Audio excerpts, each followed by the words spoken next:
In fasting on Yom Kippur, we make room for reflection about what really matters. One ultimate value we entertain is Yirat Shamayim, fear of heaven. It's not a literal fear, of course. We aren't scared so much as awestruck. Yirat Shamayim means awe at the gift of life, its sanctity, the conviction that in our responses to what life throws at us, our lives are far from being absurd or meaningless. I want to talk about two Jewish holidays, Purim and Yom Kippur. These days are twins. They're mirror reflections of each other, different routes to the same place. The Zohar points out that Yom Kippur, or Yom Kippurim, is the day which is like Purim. How so? Well, there are a lot of parallels.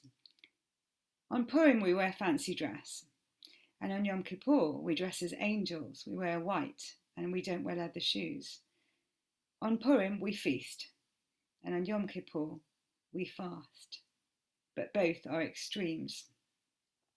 On Purim we get drunk, and on Yom Kippur we get abstinent. And our fasting is a similarly altered state of consciousness. On Purim we give charity, and on Yom Kippur we commit to repentance, prayer and charity. Both days are full of joy. Purim is a carnival, and Yom Kippur a day of transcendence. They both celebrate survival. And finally, both Purim and Yom Kippur feature lotteries. In the Purim story, the wicked king draws lots to determine the date on which to annihilate the Jews in his kingdom. And on Yom Kippur, lotteries are mentioned twice, most significantly in the lottery which formed part of the Yom Kippur temple rites in ancient times. Two identical male goats were taken. One is designated for immediate sacrifice, and the other to die whilst wandering in the wilderness. The goats for each role are chosen via lottery. They both die, but one meets its fate in an orderly way, sacrifice, and one in a chaotic way, the wilderness. So what is a lottery exactly? Well, a lottery is a way to reach a decision quickly and dispassionately. It's a useful tool and a meaningless one. You don't win or lose because of being deserving, but just because of sheer good or bad luck. Purim is a festival which plays with the idea of the anarchy and randomness of the universe. But Yom Kippur seems so much more serious.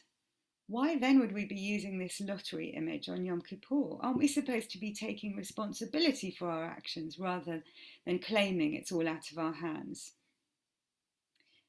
There's a story, probably untrue, about a city firm with too many applicants for a job. The person in charge of hiring chucks half the CVs they've received in the bin, exclaiming, "I don't want to hire anyone unlucky." Let's say you're one of those candidates. How do you feel about this rejection letter? You are exactly the kind of person we want to hire. With so many highly qualified candidates, we made a short list of the best candidates, including you, and threw the names into a hat.